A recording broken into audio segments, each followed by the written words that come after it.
for me, that's Lampard's problem. Like he shouldn't be playing him there. Like I don't understand it. I really don't. And it's really painful. And like Lewis said as well, like if he does become another Morata or whoever, it is our own doing. Because the man was he was second highest goal scorer in the German league, barring Lewandowski, in Europe. 2 seasons in a row. Third in Europe. Yeah, in Europe. Do you know what I mean? So why do we struggle with strikers? I don't get it. Other than it must be our managers. It doesn't make any sense. Like, why are we struggling? Here's the thing. Even Timo Werner on the right, I don't have an issue with. Because I said you get him on his comfortable right foot. As soon as he beats a player with someone of his pace, you can trust that he can do that at the very least. He can maybe whip in a cross.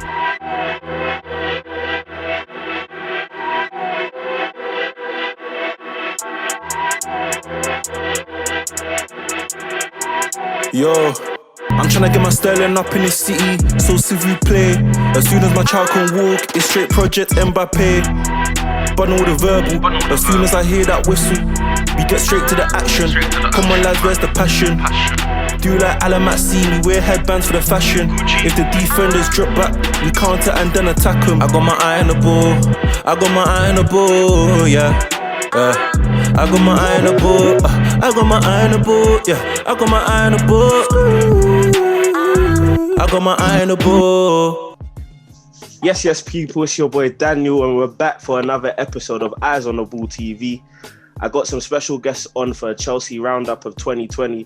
I mean, it might come across a little bit biased, but I'm a Chelsea fan, so I'm going to talk Chelsea. No one can chat to me. It's my platform, so I can do what I want, really. And we're going to just talk about everything Chelsea, reflecting on what has been you could argue good or bad, what side you fall on 2020 for Chelsea, and what to look forward to in 2021. Before we get cracking, though, it's important I introduce my elite level lineup today. I got Jem. What are you saying, Jem? How you doing? Not bad, bro. Thank you for having me on. Appreciate it, as always. I got Anita. What are you saying, Anita? Nothing. How are you? Hope you're good. I'm good. I got Joyce on. How you doing, Joyce? Yeah, I'm alright. Thanks for having me on here. No worries. And I got my favourite boy, Lewis. How you doing, Lewis? I'm good. Happy New Year, man. Happy New Year. Happy New Year to you all. Happy New Year to all the supporters of Eyes on the Ball. Make sure you follow us at Eyes on the Ball TV and make sure you subscribe, like, comment, do all of that good stuff.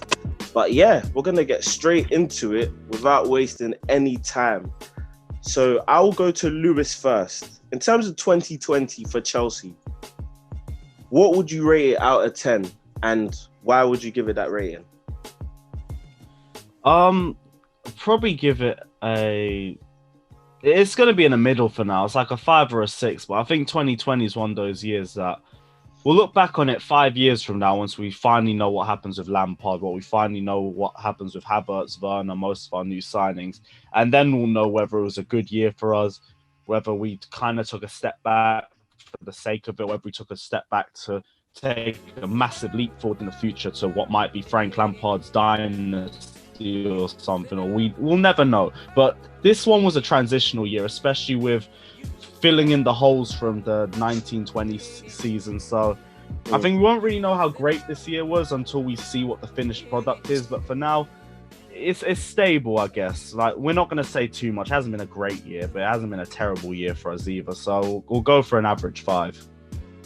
Anita, what do you think about what Lewis has said, and then your opinions on that?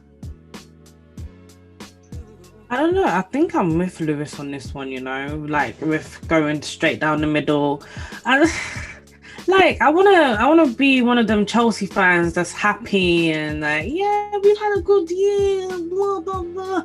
But really and truly, we haven't. We lost an FA Cup final to Arsenal.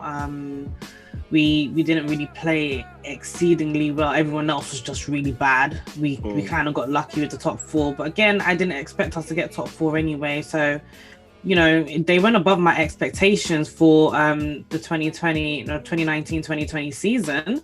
But this season, I know we're only halfway, but I'm just like, there's nothing to smile about. Like, I think 5 was a bit generous. I'd give it a 4, man. I'm just not happy at the moment. No, in fact, no. I'll keep it as a 5 because our transfer window was 6. So yeah, 5. Fair enough. Joyce, what do you think about that? Do you think, and then I might as well throw in this question as well. Do you think finishing 4th? Because I think for a lot of fans, 4th was like overachieving for Lampard and that squad with the transfer ban and everything else. So when you give your rating, do you think 4th and Lampard exceeding our expectations has kind of affected what we expected to see this year? Or do you think last season has had no impact on this season? Well, firstly, I feel like saying that this season, like 2020, has just been a bad year. I feel like that's quite harsh. Considering if you ask like a lot of fans at the end of our 1920 season, I think most people were pretty content with what had happened. Like we finished 4th. Loads of people, especially the media, didn't think that we would come in the top 4 at all. They didn't think we'd be in contention, and we did. I know it was a low points tally, but apart from Liverpool, most people were pretty subpar. Like it was just kind of people fighting their way into the top 4, and we all like it was like everyone was trying to lose it by the time we got to the end. Like Leicester was trying to lose it. Wolves was like really rubbish. The only people playing their way in was Man United.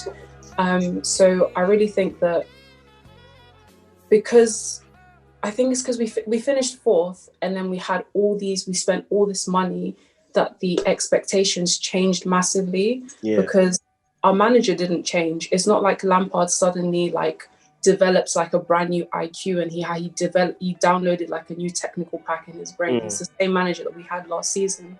The only thing that changed for the expectations, I think, in my opinion, was the fact that, okay, he's had time to settle and he's got these signings he wants. Now we want this, and this. And because we haven't reached that, we haven't matched it, I think a lot of people are like a lot more disappointed given those things. But yeah. So what number would you give it out of 10? I'd give us a 6. I think we're not amazing. I think like Lewis said, we're in a transitional year. And there are things that Lampard, as a manager, he needs to work on. But kind of given the place that we were in as a club about 18 months ago, I think we're doing okay. We're just in a bad rut right now, I think. And then Jem, obviously you giving up your rating in terms of the season. Are you of the opinion that when the facts change, the opinions also should change? So when Lampard has given us 4th place, he needs to be pushing on now, or the expectation should still be he's transitioning and we need to give him time and whatnot? So what do you think? The expectation at the beginning of the season was to challenge. It wasn't to finish in the top 4. Finishing in the top 4 is like the minimum requirement for me. Anything other than that, he's gone. I still think he might even be gone if he gets 4th. Should be getting top 3. Let's be serious. We spent a lot of money, and we haven't really played to the standard we thought we would have, which is not a surprise to me. I'm always forever saying that it's going to take time. They're going to need time to gel. It's going to be like a roller coaster. You know, we started off pretty well, and then obviously we're going through a bit of a blip at the moment. I'm just hoping that we come out on the other side of it. But at the end of the day, I'd give it a 6, I'd say. You've got to big up the Chelsea board for what they did in terms of the transfer signings. I think that's always a big thing that we have to look at. And then for me, I thought Frank Lampard overachieved last season by getting 4th in the first place, which again, I'd admit I'd never would have guessed off. I think I put us like 6th or 7th originally, to be honest. But so for me, it's a strong 6, mate, in that one. I get that. I think the tune is, and I'll come back to you, Lewis, with this though, but the tune is a lot of people are factoring in what Lampard did last season. I guess the problem I'm having with that is we're forgetting the second half of the year. Do you think we've started this season well enough to say confidently we believe in Lampard as the man to take us forward? That's the point I'm trying to make. Look, let's make no mistake about it. Lampard did excellently well, and I say this on every single platform I go on. Lampard doesn't get the credit he deserves for finishing 4th with the squad that he had, with the transfer ban he had, with that Chelsea team. But when the facts change, the opinions change too. Like you said, everyone's giving it a 6 or giving it above average because of the transfer window we've had. So why are we not putting Lampard to those same expectations? Lewis, what do you think? Well, in terms of what the second half of the year's been like. Yeah. Here's the thing, we all drank the Kool-Aid a bit with the fixture list and going 17 games unbeaten, and there's nothing wrong with that. If the same thing happens, we're all going to do it again. It's fine. We're Chelsea fans. That is what it is. Lampard's made a couple mistakes. Like, no one's going to sit here and say that he's perfect, especially with the run of games that we've had coming into this video. We've been awful the last month. But there's two different ways to look at it. Like, we've been awful, but same way everyone else has been. Like, we wanted to be closer to the title race. We are closer to the title race than we have been last season.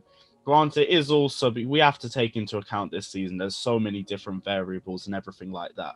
But if we look at it from the outside in, a good run of games, and we're back in the title race. We're back being closer to Liverpool, and everyone's going to be saying we're having an amazing season again. So it really all depends on the end of the season. Lampard still has time to turn things around. Some of the mistakes are definitely on his head, and no one's going to sit here and try and take some of the blame away from him. We're all going to say Lampard has to shoulder some of the blame on it, but it is still an unfinished question. It depends on if he just stops making the same silly mistakes again and again. But yeah, it is mostly based on the transfer window. It is mostly based on the players that have performed when we've been on the winning run of games, and more compared to Frank Lampard. He's had the change in system. He has answered questions whenever we've asked him to answer those questions, which he hasn't been doing right now either. Yeah. But yeah, it is again another unfinished question. But for now, he's doing okay, I guess. Like, no one's going to say he's doing perfectly, but we do have to wait and see on the next run of games. Cool, then. I guess from what Lewis has said, Joyce, do you believe then Lampard will learn from his mistakes? And will he have the time to basically learn from those mistakes? Because at the end of the day, look, you can make all the mistakes in the world and you could say that he's going to learn from them. But if Roman don't give him the time to learn from them, he ain't learning from those mistakes. Do you get what I'm saying? So what do you think about that? Well, I think that he's going to get the season. I think at this point, there's not much point in kind of like destabilizing and looking again. Like you said, there's not loads of managers available. I know Tuchel is out there right now, but there's not like an abundance of managers out there like waiting to be signed up by Chelsea. So I think right now he gets the season. Whether he learns from his mistakes, I hope that he does. I mean, he's already he stopped playing Werner on the wing, and Hudson-Odoi hopefully is going to start playing a bit more. And so some things are starting to change because we did get into a really bad rut. But I think this next set of games really tells us, whether we are back in the title race and we can kind of, I don't think we're going to win the title at this point. I think that's too far gone. But, for us to be in contention of being in the top four or finishing third, or if we fall off completely, because the table right now is very, very cramped at the top. There's not that many points to separate us between other teams, even though they have got games in hand. But, a good run for January and some February, and we're kind of back in it. But then continuing to kind of like plod along, like drawing and losing and dropping points all over the place. And, that just means it's probably going to be the end of Frank Lampard. But I think now is the time that he really, we're in a bad spot, and now is the place where he has to kind of prove himself as a manager and see what he can do. I mean, Anita, you were shaking your head, and for me, I wanted to touch on something that Joyce said, and she said, look, she thinks the title's too far gone. Don't you think that's a problem? We're in January and the title's too far gone for the team supposedly supposed to be challenging for the title. To be honest, I kind of disagree with everything Joyce said. Fair enough. Go through. They're saying, Lampard. It seems that Lampard's changing and not playing one on the wing. One game. Like, I'm sure probably on tomorrow we'll see Werner on the wing again. Like, I'm not going to put it past Mason Mount starting on the wing ahead of Callum. Like, I'm so sorry. It's one of them things where we've asked for change from the start of the season when Ziyech was injured. Nothing came. Nothing's coming. Like, I have no expectations for Frank Lampard to change the way he's going to be playing. If I see Mason Mount on the right wing, guess what? I'm not going to be upset because I expected it. If I see Werner on left wing, guess what? I'm not going to be upset because I expected it. Like, I just don't think last season, Lampard took a lot of risks. Yeah. He changed the team up a lot. He changed formation a lot, changed tactics a lot. And even though it was frustrating, it was nice to see that he saw something weren't working and he tried to change it or tried to fix it. Like, just looking at him trying was something that was nice to see. But this season, I just, like, he got stuck in a pickle with the Arsenal match. Yeah. And of course, that game was just crying out for an actual winger. Like, Werner, he was very frustrated. And I'm telling you right now, something happened in that dressing room. And that's why Werner got taken off at halftime. Because Werner, he was shouting at Tammy Abraham on the pitch. Like, he was telling him, like, what's wrong with you? Like, make some room. But they came back out on at halftime. And guess what? We claim that he's changed. We claim that, you know, he brought on Callum Hudson-Odoi and took Werner off. Okay. Why didn't Giroud step foot on that pitch? Why was Havertz there when we were crossing balls? Like, the guy makes it seem like he's tactically unable to make changes. You know, like he just seems like an idiot at the moment, and it's starting to really frustrate me. But again, new year, new Lampard, innit? Let's see. I don't know, but I won't hold my breath personally. And as far as the title challenges, I still don't think it's too early to say that it's. I still don't think it's late enough to say that we're out of it. Gone. Yeah. Like, I don't know. I keep thinking, like, the top half of the table, everyone's pretty much okay to secure something because everyone's going to take points off people. Yeah. You know, the only people I see potentially running away with it is Liverpool. Like, I just don't think the title race is over yet. Like, it's not too far gone, in my opinion. And I think there's still a way to claw it back. But again, Lampard ain't going to be the person to do it. So... Yeah, no, I get you still. Jem, what do you think about Lampard? And, like, obviously last season we saw him change things, chop and change. But one of the things, I'm not going to lie, I'm not going to be a bit hypocrite about it. One of the things I said, especially this season, is big games, I want to see us stick with the 4-3-3. I don't want us to change games based on other teams. I want us to play because we're the dominant team. Let's impose our style. But obviously, it hasn't really worked, I would say, in the big games. When you look at the big games this season, we still have only beaten one team in the top half of the table, which is a problem.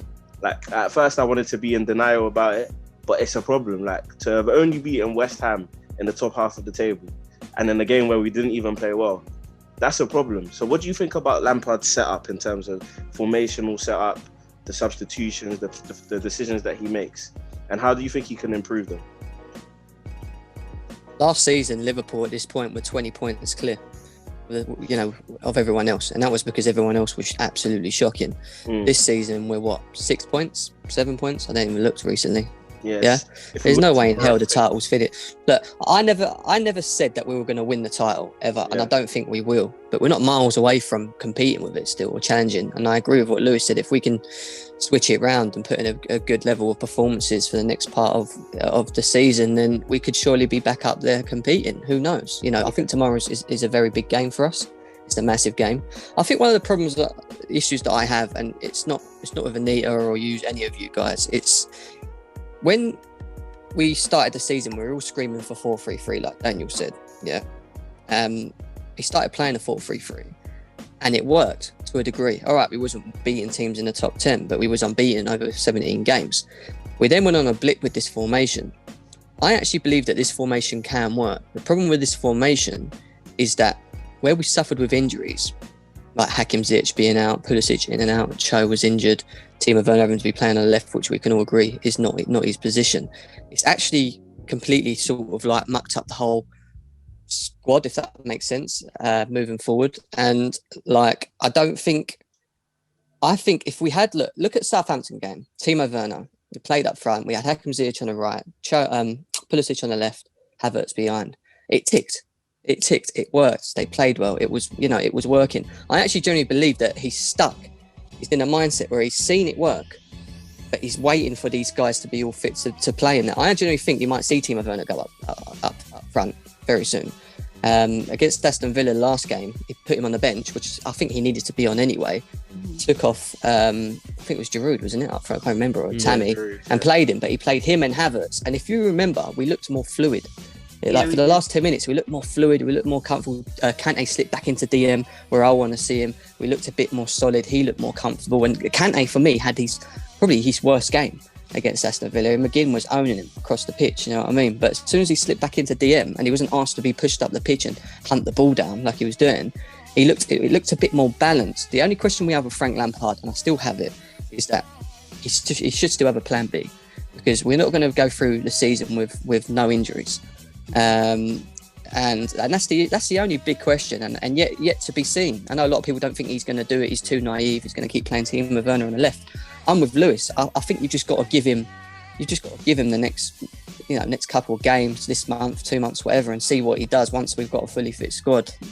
Yeah, and go from there, really, bro. I'll come to Joyce with this though, and especially with a lot of the things that you said. But one of the things that I've noticed with this team as well is that Ziyech is kind of being put into he's the individual brilliance guy. So he's the guy that if he plays, we can unlock the door. Or even if he plays and he's not playing well, he attracts so much attention that provides space for other guys to be successful. I mean, it's clear that we cannot play without Ziyech. Like, I've not seen us even play well without Ziyech being on the pitch. Do you know what I'm saying? So do you think that's a problem? Because if Lampard's working on the basis, like Jem said, that, when these guys are back, I'll be able to play them.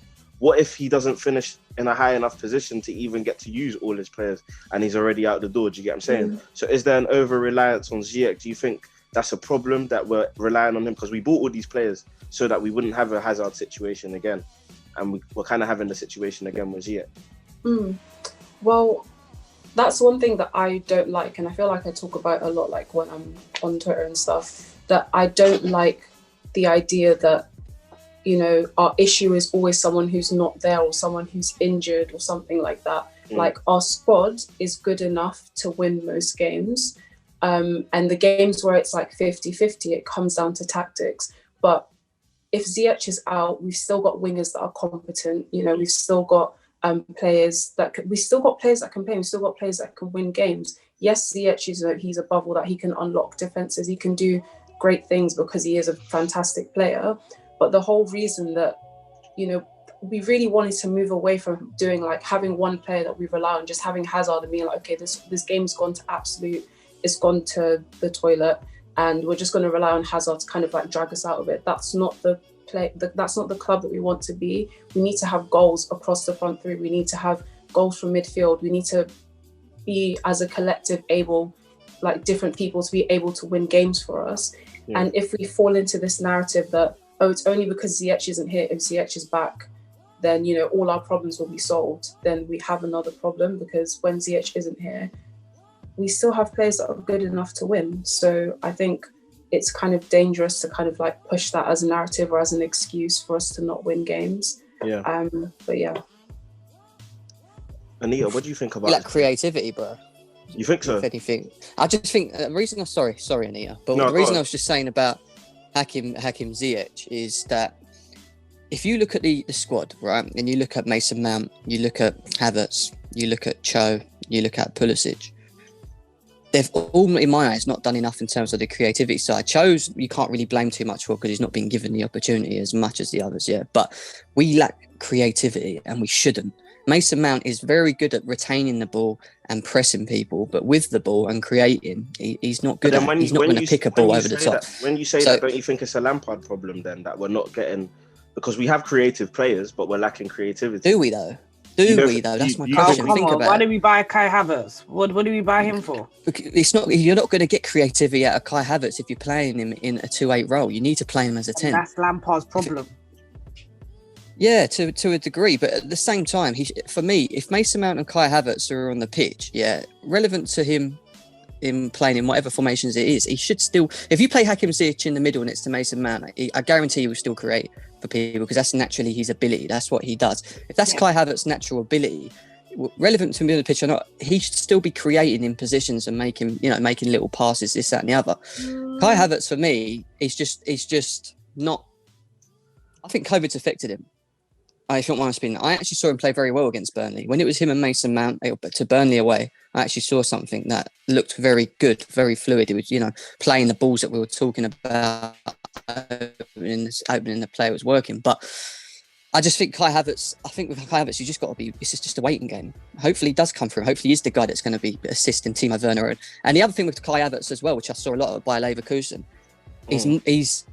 he drifts into the box all the time.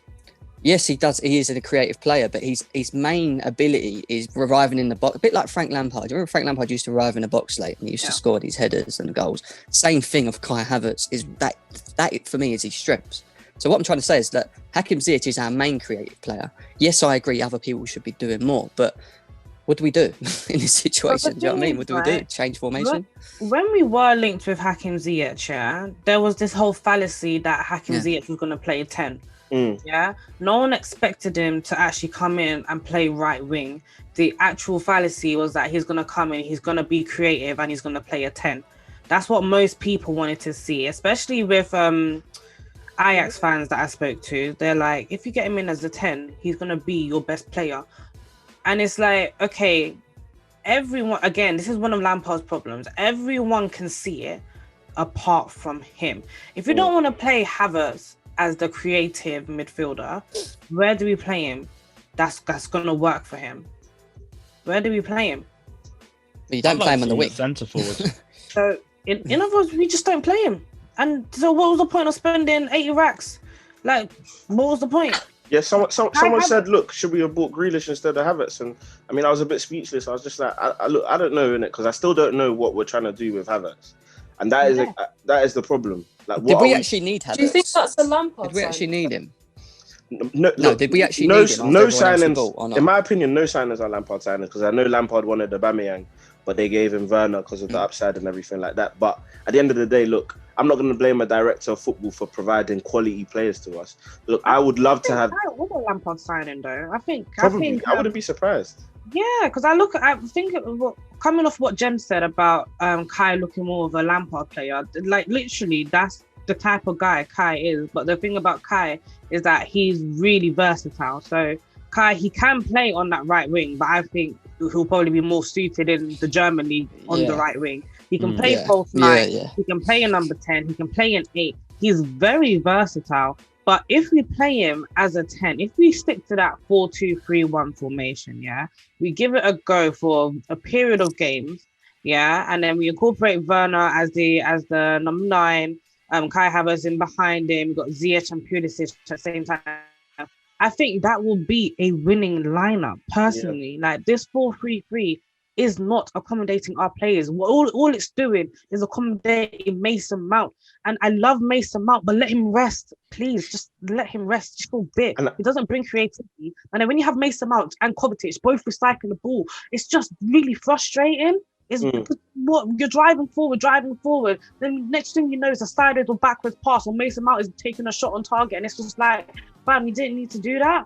I guess it's frustrating. Starting to frustrate. No, I get you, Anita. 100% get you, and I guess I'll come to you with this, Lewis. But like, Jem's talked about creativity, maybe lacking goals from the midfield, but we've got a guy in Ross Barkley, and maybe he's not getting the stats at Villa, but he's having the season of his life there. Like, he's playing well there. He's playing well. Oh, don't say what I think you're gonna say. No, I'm not gonna say that. I'm not gonna say that. Look, thank you. Like I always say, I'm just asking the questions here. I'm leaving you guys to make the decisions. But I mean, is he not a creative player? Don't you think he might be? When the last time I saw Barkley play, Havertz scored a hat-trick, innit? So I don't know. Lewis, but if we're going to say that, it was mostly Tammy Abraham that was linking up with Kai Havertz for the most part. Ross Barkley, I've said numerous times, I don't ever want to see him in a Chelsea shirt. He's a definition. I don't want him back. If Ross Barkley's the answer, we are asking completely the wrong questions. If you want to talk about creativity, Havertz, I really do think is just a waiting game. Plus, we do need to figure out our system. Like 4-3-3, I'm not going to be too reactionary based on the last month or so. It's an okay system. I don't mind it, but we need a plan B. We need something else to turn to, and that's not working. Otherwise, we're completely predictable. But if we're talking about creative players, though, our two best creative players, in my opinion, are both right now are Hakim Ziyech and Hudson-Odoi. And statistically, it says the same thing for the pair of them all season. I think more of the issue's been up front. Like, I've heard people now start to say about Reece James that all he is just a cross spammer. He's not just a cross spammer. The issue is we've got dead players in the middle who can't do anything with his crosses. His crosses are usually dangerous, and he'd have a lot more assists to his name if it wasn't just Tammy Abraham ruining every single chance he took. So we can look at it from two different sides of it. I think we lack creativity? Maybe different types of creativity, maybe. And the loss of Hakim Ziyech is definitely a big miss. But I don't think we're completely lacking it. If anything, we're just lacking being clinical. I think that's what our bigger issue is. I get that. But Jem, obviously, coming back to what you were saying again, like, are you saying that with all the money that we've spent, the problem is still creativity? Because for me, like, you think you can explain to Roman, like, bro, we don't really have creativity right now. I'm gonna need a bit, like, maybe a 200 million more to spend on creativity. Do you get what I'm saying? Yeah, no, I think we need a winger. I do think we need another winger. I think Timo Werner going out on the wing is just a cover up for the fact that we actually fucked up over the transfer window and didn't get a fourth winger for me. But when you talk about creativity, there's different types of creativity. You got what we're doing now, which is Reece James and Ben Chilwell, give them the ball and let them just cross the ball, and then hope that Tammy Bambi can either get 1 out of 10 in the back of the net, which is what we're doing at the moment. You've got creativity in terms of the 2-8s picking the ball up, turning around, watching the runs of Timo Werner, which I've seen in countless of times, making runs behind a defence. We don't pick him out. We do it with a countless number. Pulisic makes runs behind the defence. We don't pick him out. Like Anita said, Kovacic goes sideways. They get the ball, they look forward, and they go sideways.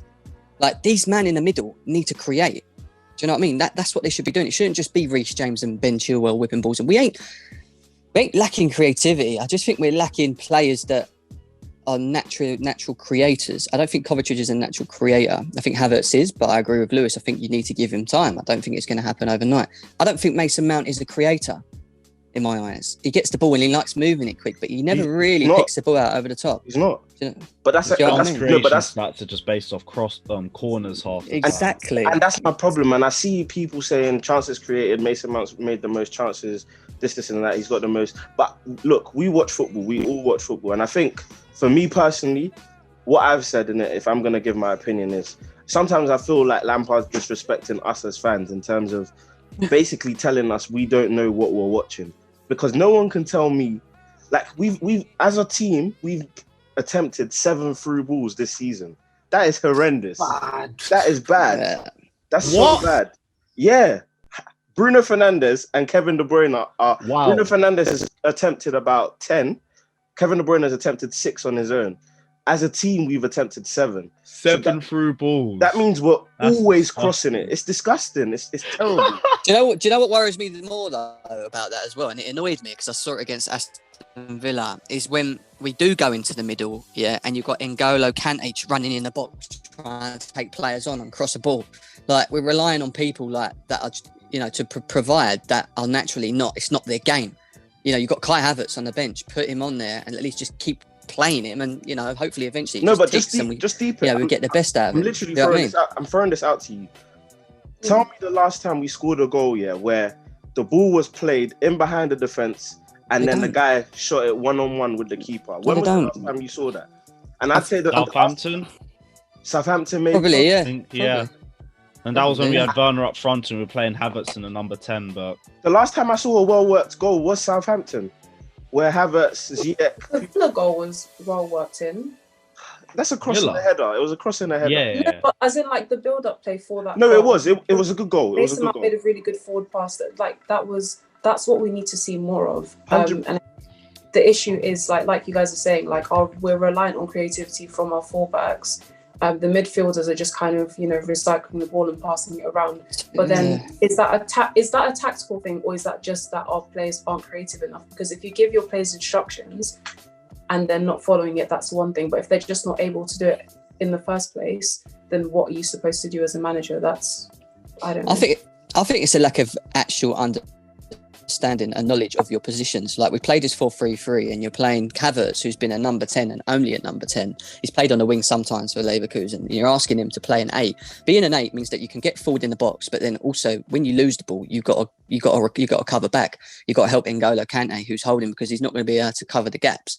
We're asking him to do a lot more. And I think the problem you've got is I think it's the players' understanding of their positions, which is taking time for them to. I know in training they're probably practicing it, but trust me, training and playing are two different things. You know what I mean? They are massively two different things, and I think it's a lack of understanding in my eyes. And maybe that is Lampard's fault. I don't know. Maybe that is, but I don't know, mate. It's a tough one. It really is.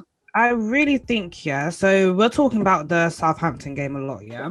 And we can say that's probably one of our best games this season, yeah.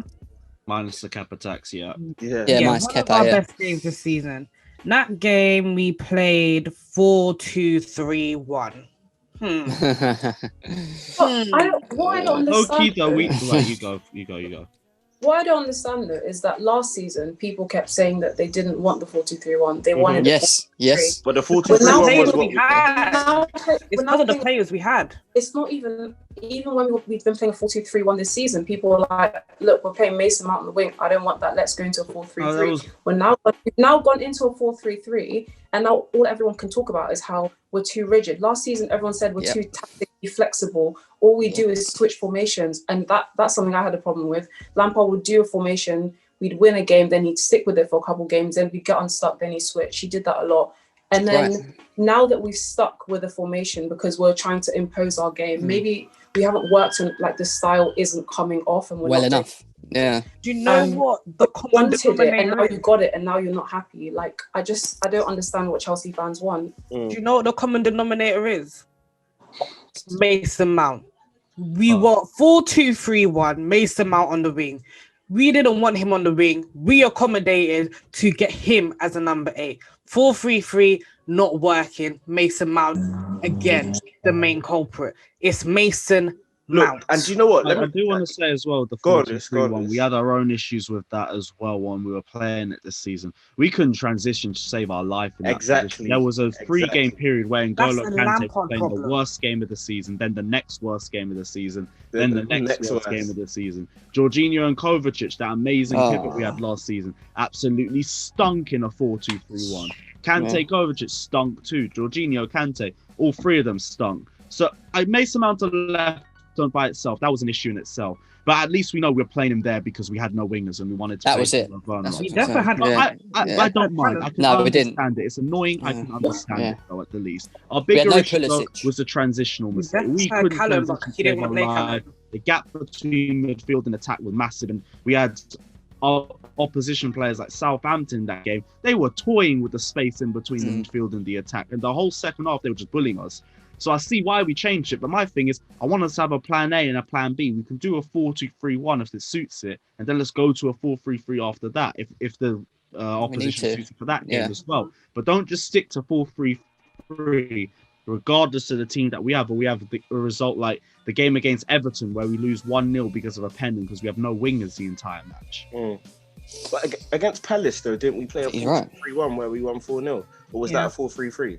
I mean, yeah, I was a 4-2-3-1 as well, but 2 pens in that game. I think it's a bit of a false image. I mean, it's a good performance. Like either or not, it's still 2-0 against Palace, so we'll take that as it is. But still a false image. But that's the question. Right? Whoever go on. Wait, quickly, and Anita, then go through. You might as well answer it first. But my thing is, don't you think that's a problem? Because we found, Lampard has stumbled across Mason Mount's best position in the most suitable system for him, innit? And look, I understand what Mason Mount provides to our team. Like, I'm not on David's flex of like literally singling him out and talking about agenda and whatnot. But at the end of the day, I do believe that Lampard has some sort of favoritism or is coming off that way towards Mason Mount and accommodating him in his team, in his lineup. Whatever the system, he wants Mason Mount in his lineup because he provides something. He basically reflects himself on the pitch. And, you know, managers like when they see themselves in a player on the pitch. Don't you think then that could be basically his undoing because he's not trying to find the best position for everyone else and not trying to find the best system? You know, the best in my mind, right now, the best system for Chelsea could honestly, or the best lineup for Chelsea could honestly be without Mason Mount in the lineup. And that's a question I don't think many people have explored enough. What if the best lineup is without Mason Mount, with a Kante, Kovacic and Havertz as a free, maybe? I don't know. But we've never seen that because Mason Mount has played every minute of every single game and you just don't know. And that is a problem. That's why I said, like, the common denominator of all of this is Mason Mount. I like Mason Mount. I think what he brings to the Chelsea side is he just brings that extra sort of aggression, that extra sort of, you know, like let's do this type of energy, you know, that yeah, come on guys, let's do this type of energy. But sometimes that energy isn't enough. I said it earlier on GNA TV. I said Mason Mount is the type of player I will bring on at 60 minutes when it's 1 or 1-0 down or we're just 1-0 up, just to freshen up. That's the type of player Mason Mount is at the minute.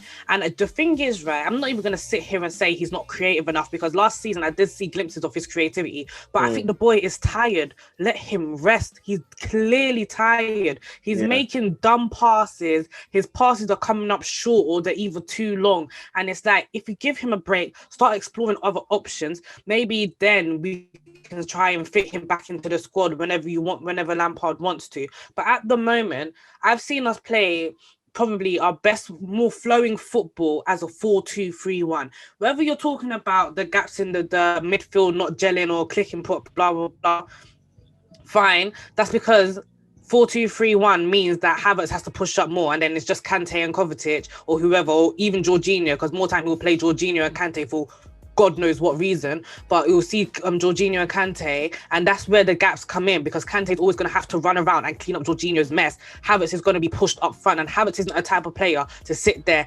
defend, and clean up balls. He's not that type of player. Havertz is the person that will sit in front of the DMs. Havertz loses the ball, the DMs clear it up for him. That's what we need. That's why I wanted Declan Rice as well. I thought Declan Rice would be perfect, but keep shaking your head. Shake your head till kingdom come. I thought Declan Rice would be perfect for that type of clean-up type of job with Kai Havertz there as a 10. But of course, he's not playing Kai Havertz as a 10, is he? When you look at Kai Havertz and he loses the ball, and he's centrally and he loses the ball, you can rely on your DMs to clean that up. We cannot rely on Jorginho to clean that up. We cannot rely on Kovacic to clean that up. Kante is only one man. He can't clean that up by himself. It's unfortunate, but he cannot. And then we're talking about fluidity up front. The best kind of fluidity that we've seen up front is in a 4-2-3-1. So if we're going to try, would you rather have fluidity up front or fluidity in midfield? I don't understand it. What like Joy said, what do we actually want? Like, it's getting frustrating, and Lampard doesn't make it easy because he has the players, he has the facilities. The common denominator is where can Mason Mount fit? And the poor boy, I think, what game was it after? What game was before the Aston Villa match? Arsenal. Was it Arsenal? Yeah, that one. So we lost the Arsenal match, They're interviewing my man on Chelsea TV, and then he's like, and then the interviewer goes, "Oh, do you think maybe he needs a break?" Then he goes, "Well, that's up to the gaffer." No, it's not, mate. It's up to you. Release the nude you're holding for him. I'm begging you, because it just doesn't make any sense. It doesn't add up. It doesn't. Can I just say, on the midfield argument, I'd just bring Billy Gilmore into DM and I probably would be happy. Period! Yeah, bring Billy Gilmore. I'm more than happy. I don't want to hear Declan Rice ever again. He's an excellent player for a game. I can't take this Declan Rice bullshit. I like Declan Rice, innit? He's not. No. He's like Ross Barkley. He's a deceiver, right? They pretend that they're good. Like, oh mate, when you look at his actual stats, for West Ham, I was actually looking at his overall game. He was rating like 5 out of 10s every game. Like, the guy is not as good as people think he is. Stats, like, he's not a Chelsea player. Stats. They'll always tell you what you want here if you really want to look at it from a certain point of view. Eye test. I just don't think he's a Chelsea player. I can see both sides of it. What's a Chelsea player, Gem, man? Lewis, I am not spending 60. I'm not spending 60 million on Declan Rice. I'm telling you, because he's an English footballer. That's not. Come in and get that to 40, 50 million, and Ross Barkley back Batshuayi going away or something like that. I'm all for it. Sell Ross Barkley for 40 million. Sell Ross Barkley for 40 million. Get Batshuayi gone for like 30 million. Then I don't care, because it's just money we've been given. Then, but don't go out and spend money on someone that's I don't think splitting worth. Yeah, 80 million. I'll definitely agree on that. Yeah. All right, Jem. But do you agree that you think he's good enough to play for Chelsea, or is it? No. Oh, you don't even want him at all? No. Even if we bought him for like 35 million.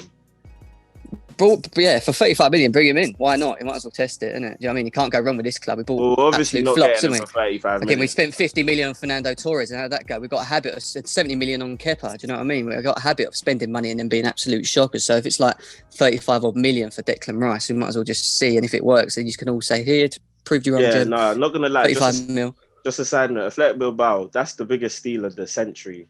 They done us, bro. Anyway. They done us. That's Courtois' fault. He shouldn't have ratted us out. We would have had more time. But hey, They even like him. No, 100%. But Joyce, then, cool. You said, what do Chelsea fans want? I'm asking you, what do you want? What do you think our best lineup is? What's our best lineup from front to back? What is our best lineup? I think our back five just kind of like speaks for itself. Yeah. I still do think that.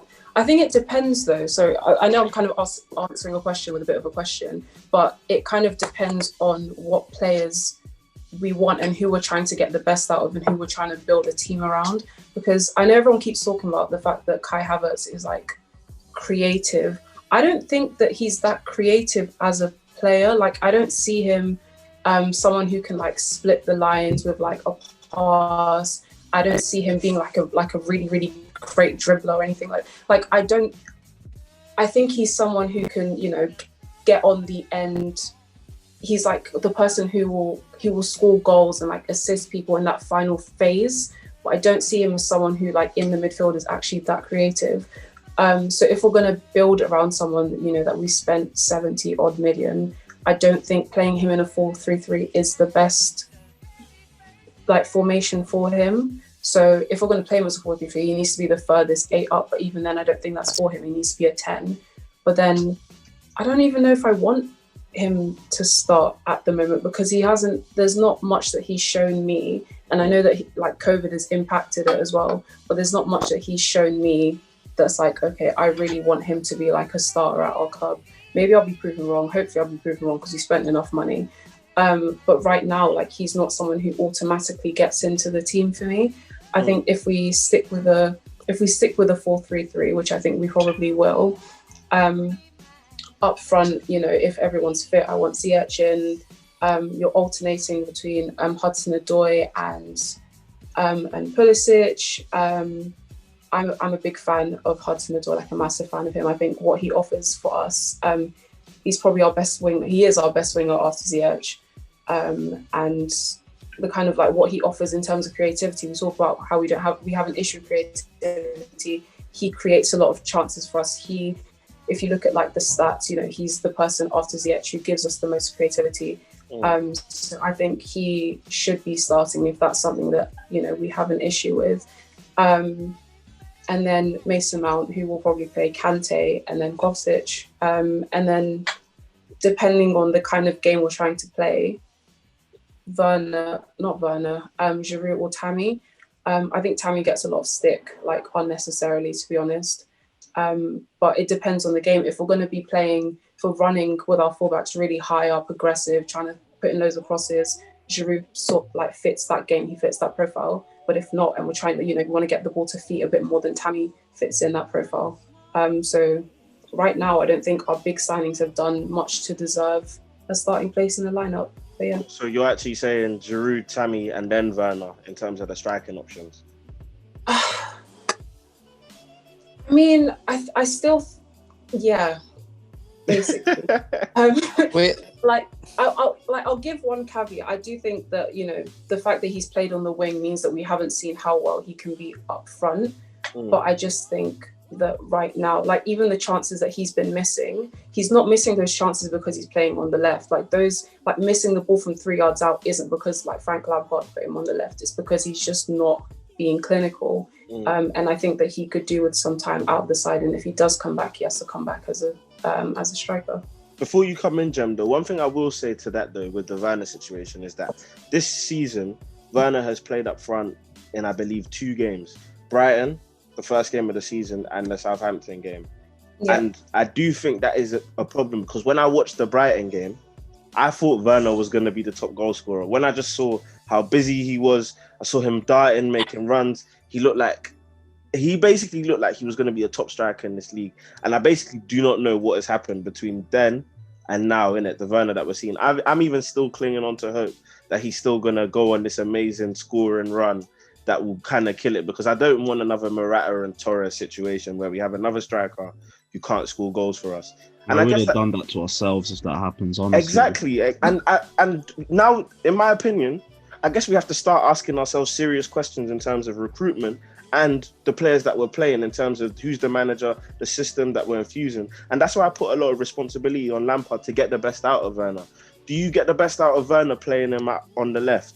No. No, definitely not. And then on top of that, to not understand that, for example, Giroud might be the best solution to getting the best out of Werner, maybe putting two up front and playing Giroud and Werner, because Werner had a good partnership with Poulsen at Leipzig, and that was a big man, small man type lineup. Look, these are just questions that I'm asking because we haven't seen the best, and it's this idea that we need to stick with it. For a long time, even during our unbeaten run, Werner wasn't playing that great, but we were hiding behind the fact that he would get an assist and maybe chip in with a goal, even after having a bad performance. But now we're losing and he isn't even scoring, and we're asking the same questions. Do you get what I'm saying? So it's like, what do we do from there? Look. You take Jamie Vardy and you put him on the left. Is he scoring all the goals he does for Leicester every season? No. He's not doing it. What is Timo Werner and Jamie Vardy both got in common? They're very quick and their movement is impeccable. Yeah, and that's their strengths. We're asking him to play on the wing, which for me eliminates his movement, or it minimises his movements, because what you're asking from your winger is to get the ball, take a player on and dribble and cross the ball in. That ain't Timo Werner's game.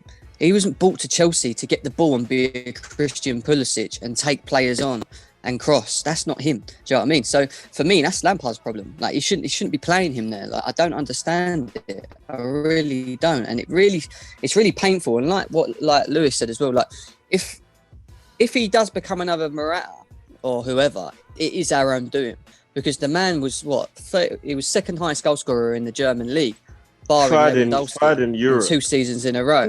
Third in Europe. Yeah, in Europe. Do you know what I mean? So why do we struggle with strikers? I don't get it. Other than it must be our managers. It doesn't make any sense. Like, why are we struggling? Here's the thing. Even Timo Werner on the right, I don't have an issue with. Because I said you get him on his comfortable right foot. As soon as he beats a player, which someone of his pace, you can trust that he can do that at the very least. He can maybe whip in a cross. And you know what? I wouldn't mind his crosses coming off the right-hand side compared to the left. The left's just absolutely disgusting. But the left-hand side, he's just completely predictable, because he has to open himself up. He has to open himself up and cut inside, which basically means every defender is going to easily be able to predict what he's going to do. On the right-hand side, if he bursts through and beats a player, even if he is a bit far out to the side, he can whip in the shot, and I prefer him taking the shot across the face of goal, then cutting inside, where it's just easily predictable and you know exactly what's going to happen. Him on the left-hand side is literally just playing the bleep test for 90 minutes. Him on the right-hand side, even that as well, gets Christian Pulisic onto the left. Like, I don't get how we're putting both of these players in their weaker positions and thinking it's going to benefit the team, because it doesn't work like that. Yeah. I guess what it is for me then is, like, obviously we've kind of vented out about it, and I'll come to you, Anita. When we have this again for 2022 and we're talking about Chelsea, what do you expect, or where should we be at? What should we have won? What do you just expect to see by the time we have this roundup again? By this time next year? I expect Havertz to be in a 10 role. I expect Werner to be up front. I expect Mason Mount to be on the bench. I expect... No, honestly, either put Mason Mount on the bench or give him a club that can accommodate his type of play. One of the two. And that's pretty much it. I don't expect us to win titles this season. You know, like, I feel like that's out of the window now because of the way we're playing, how we started off, and stuff like that. I feel like that's out of the window. So I don't know. It's quite depressing because for the first time in my Chelsea career, I really think, like, I don't have high hopes for nothing. Like, I just want my players to be playing in their correct positions, and that's a testament to how bad we've been with Lampard at the minute, and hopefully Lampard can turn it around. I don't know, but until I see Havertz in his best position as a 10, I still think he's very creative. He's like last season, he was one of the most creative midfielders at Leverkusen. Like he was very, before he switched up to a false nine role, he was extremely creative. But yeah, until I see all of that, I don't have any expectations for us to win anything. I don't even think we're going to beat Atletico this season. Who are we playing in the FA Cup? Morecambe or whatever. Yeah. I hope we beat them. You know, like that's come on, Anita. I'm being serious. That's my mentality right now because I just don't know what's going to happen. You sound like an Arsenal fan. Are you ever going to play again? Ooh, find out next time on the episode of Frank Lampard's Mad. You know, like it's. I don't have expectations. I'm sorry, Daniel. Cool, Joy. So bearing in mind what Anita said, do you expect Lampard to be the manager of our club by this time next year?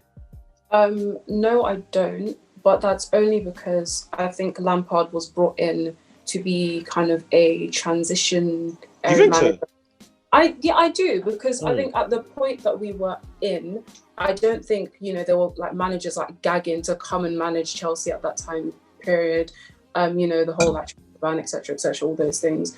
I personally, maybe I'm not in the boardroom, so I don't know what they were thinking. But for me, it was kind of like, okay, we're going to give this guy a chance. We're going to try and all these like top managers at the hasn't really worked, culture of the club and all that kind of thing. Yeah. Let's give it to this ex-pro club legend. Let's just see how it goes. Because if it goes wrong, he's just like another young manager. He's got a transfer ban. We've got the excuses. Now that he's kind of brought in, he's improved. Well, not right now, but for last season, the morale of the club had massively improved. People were quite optimistic.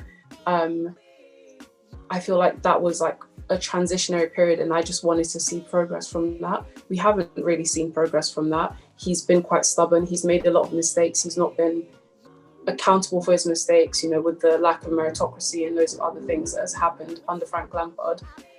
So I do think that, this season he'll kind of do what he has to do. And depending where we end up, he'll either go or he'll stay. Also depends on the other people that will come back. But managers don't last longer than like 2.5 years at Chelsea anyway. So for him to be here at 2021, I highly doubt it.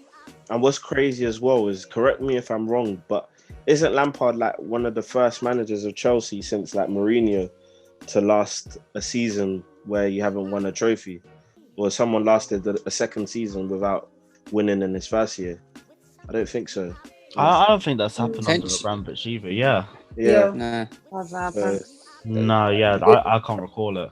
Yeah, so you just gotta think about it. Like, look, we didn't win anything last year. I mean, we came close, so it means that we expect to win something this year. And look, the Carabao Cup, I think, would have been an easy route when you think about the route Tottenham have.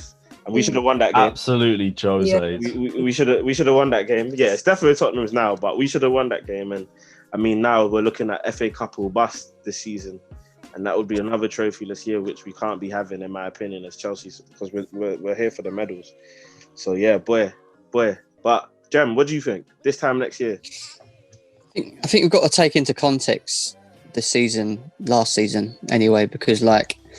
But do we though? That's what. Well, look. He inherited a club.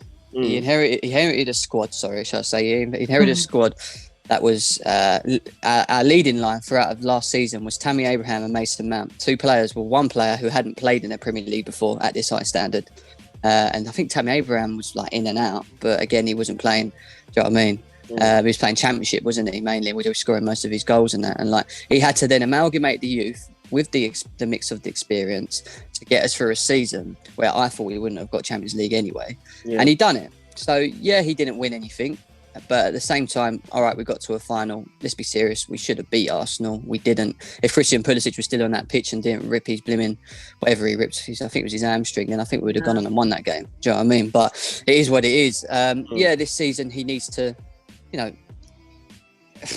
I think he needs to finish third. If he finishes in the top three, I think he'll stay. You think so? I do. I think, yeah. Top three and no trophy, and he'll stay. I think so. I think there's a good chance that he might. I really do. And will we be happy with that though? That's another question. Top three and no trophy. I don't think, as Chelsea fans, we ever will be. At the end of the day, I always say this: we're actually spoiled. When you think about it, we have been spoiled. We're like spoiled little kids. When you think about it, because all we're used to is winning. Most successful team in the last 15 years of terms of trophies that have came into the football club, and it was always going to come a point when you literally not hit rock bottom, but you start from the bottom and then you need to work your way back up. And I think that's what it is. It's a transition period. I think we've bought all these players. I honestly don't think Abramovich expected us to win a title this season. I don't think he gave him all that money to say, go and win us a title now with that. I don't think he did. I think there's actually a system and a style system that needs to be carried out, which is going to take longer than a season. Whether or not he gets, I reckon it'd be given to the end of the season. Where he finishes at the end of the season will determine whether he's the manager next year. In my eyes, that's it. I don't think him actually having to win a trophy would get him the sack as well. I mean, I'd love to get a trophy. I'm sure we would all do, but I think he just needs to finish in top 3.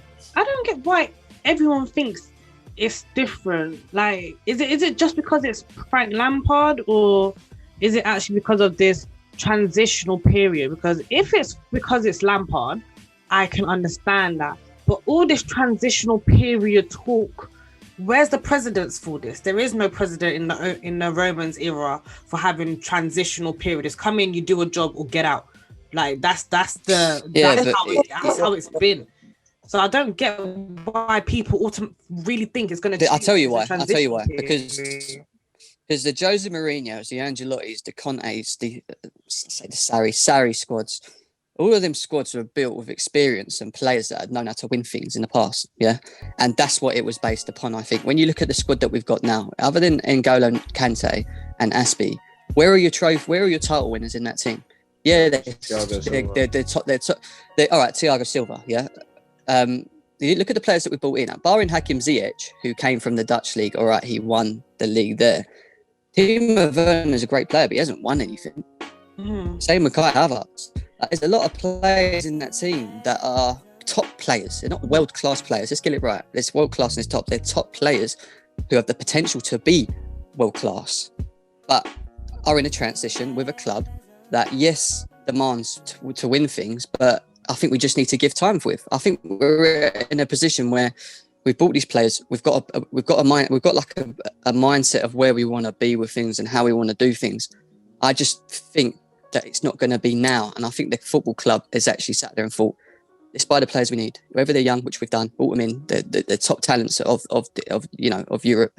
Let's work with them, not give them time, but work with them, build a system on them, whether it's this season or next. Let's see what happens. I don't think it's like if that makes sense, but we'll see. I might be wrong. Can I just talk about the transition thing, like, very quickly? I think with Chelsea fans, obviously we've had a history of being very successful.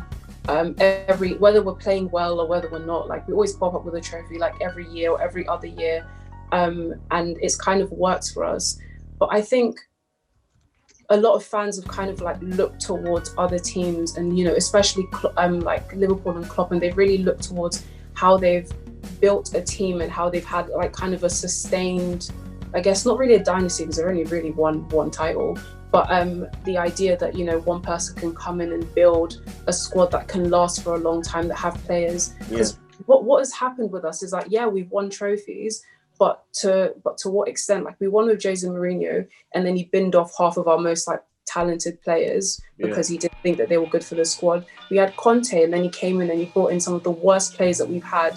The 17-18 transfer window, I swear, I cry every time I think about it. Some of the worst players that now we've had to like struggle to like ship off. Danny Drinkwater's beefing 18-year-olds in the under 23s. Like, we still can't, you know what I mean? So like, we've had this period of like instant success but at a cost, and I think what they're doing now is they're trying to do it the other way around and try to build something and bring in quality players that will be there for a long period of time, bring in youth that potentially can integrate with these people at the long period for a long period of time, and that takes time. I don't have an issue with taking time. My issue is only, what am I seeing on the pitch? Are we improving? Do we have a style of play that we're working towards? Do we have something that we're working towards? That's why right now with Frank Lampard, I'm a bit like, right now I'm not really seeing it. But when we're talking about transition, like we can just, we can go and get like Mertens, and we can go and get like a bunch of people who've won things, grab one title and then struggle to get rid of them in a year's time when they're crap all over again. But we're trying to do something different, and I think we need time for that.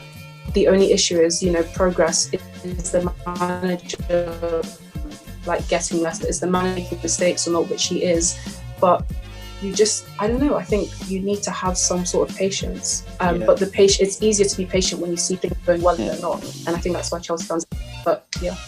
Yeah, I mean, before I ask my final question then, I guess the last kind of penultimate type question is comparison a killer? Because for me, I find it hard not to look at Man United, who are supposed to be in a crisis, and they're joint top.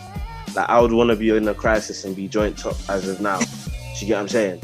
Or like, two wins would have taken us there. No, it's like literally, you take your pick from Everton, Aston Villa, Wolves, Arsenal. Take your pick. Like, with the games we could have won, and we wouldn't be in the situation we're in right now. So it's like, for me, of course the table is tight, but at the end of the day, it's not going to be tight forever. And if we drop points in like the next 2 games now, we could find ourselves maybe 9 points off the pace, or 11 points off the pace, depending on what everyone else does. And that could be scary, innit? But we'll see what happens. So the last question is then, who do you think was the player of 2020, if we did have one? And who do you think will be the player of 2021? Who do you think will be our best player this year? And who was our best player last year? We'll go to Lewis first. Player of last year could either be Olivier Giroud, Reece James. Other than that, I can't really think of too much. Maybe Mason Mount. Most polls I saw said, I wouldn't go. Yeah, a lot of people said Mount. Yeah, I'll go more James or Giroud for me. I think James has consistently got better as the years progressed, and even at the start of the year, he wasn't too bad. It was just, again, all of our crosses were going to Tammy Abraham, so nothing was happening with him. Yeah. So I think Reece James or Olivier Giroud this season. A lot of speculation. I do think we'll see a lot out of Kai Havertz this year. I've said plenty of times his numbers in the second half of the season compared to the first half of the season are absolute madness if you put them both together. So I'm expecting a very good end to the season from him. And maybe without logic, it also means he'll start slowly the next season, but I'm trying to be a little bit optimistic here. So maybe Kai Havertz, Reece James as well, because I've been caught multiple times saying he's the best right back in the league, and I still stand by that. So this year he's going to prove me right. So yeah, Reece James or Kai Havertz. No, I hear that. You were shaking your head, Anita. What do you think? Oh, with the Kai Havertz thing, he ain't getting them numbers again, baby. He's not. You don't think it like that? You think it's done? Nah, because off the end of last season, I think it was halfway through the season, their striker got injured. Havertz was playing. He was playing up front for Leverkusen, so that's why his numbers look nuts. I can't lie. I've been saying I want to see centre forward Kai Havertz. I do want to see that. It's looking like a thing, I'm not even not being funny. Like, I wouldn't be against it. Just out there, just throwing it out there. I won't talk too much because I haven't seen enough of it. But we saw it against Liverpool. We saw it against Liverpool, and I did not like it at all. Yeah, but I also don't think that was the right game to do, especially his second game in England. Yeah. Like the Brighton game, he was absolutely awful, and then we've thrown further forward. It didn't make sense. Yeah. So yeah, that was it. I think player of the year 2020.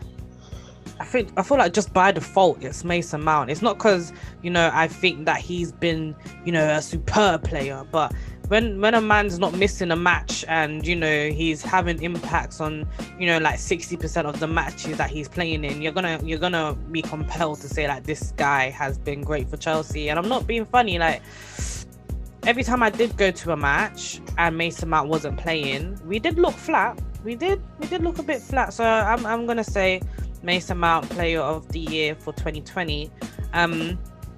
And I'm really praying that Timo Werner is the player of the year for 2021. I'm praying to God. If not, I did say at the start of the season that the one player that's going to come in and that's going to shock us is Ziyech. And yeah, so I'm going to stand by that and say Ziyech definitely for 2021. 100% Ziyech. Joyce?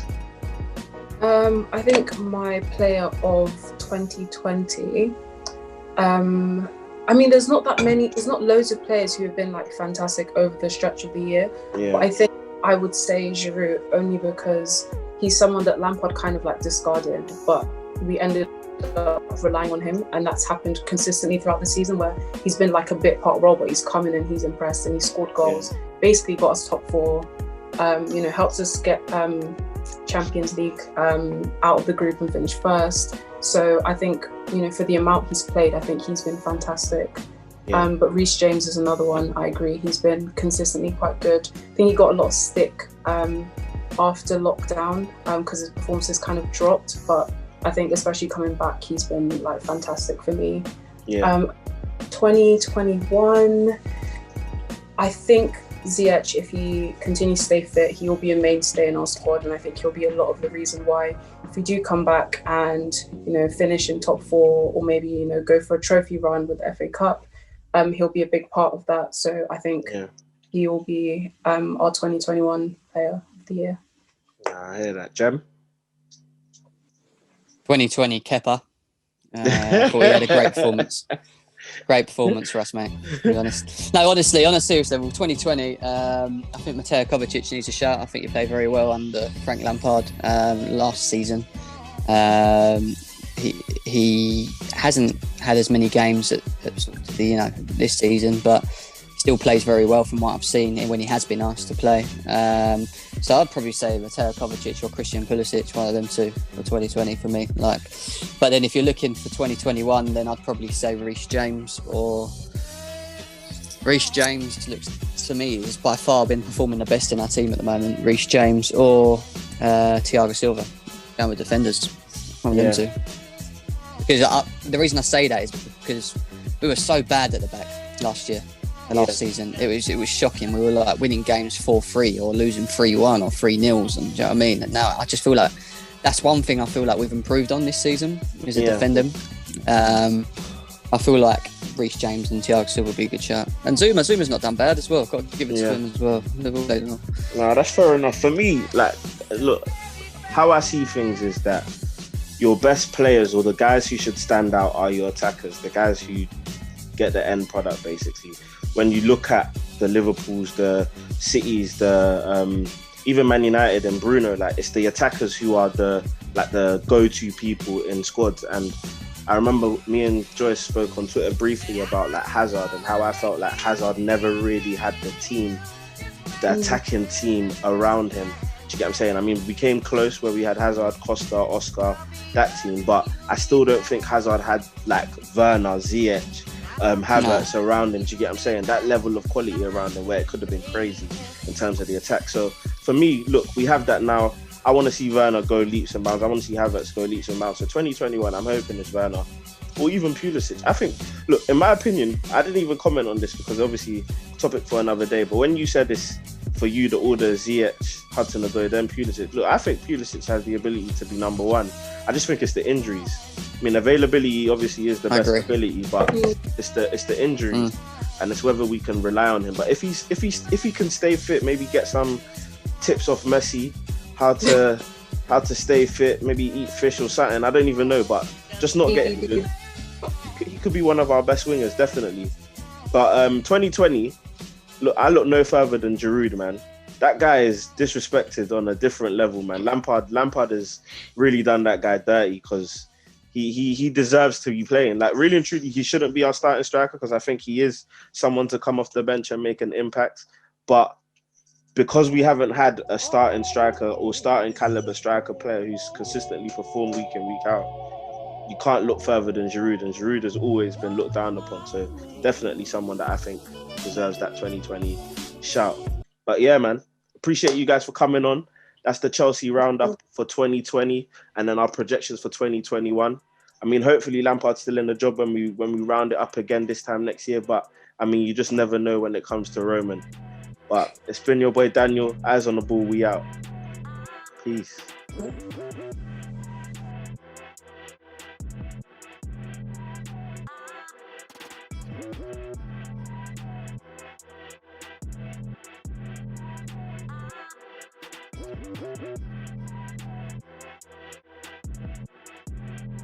I got my eye on the ball. I got my eye on the ball, yeah. I got my eye on the ball. I got my eye on the ball, yeah. I got my eye on the ball. I got my eye on the ball.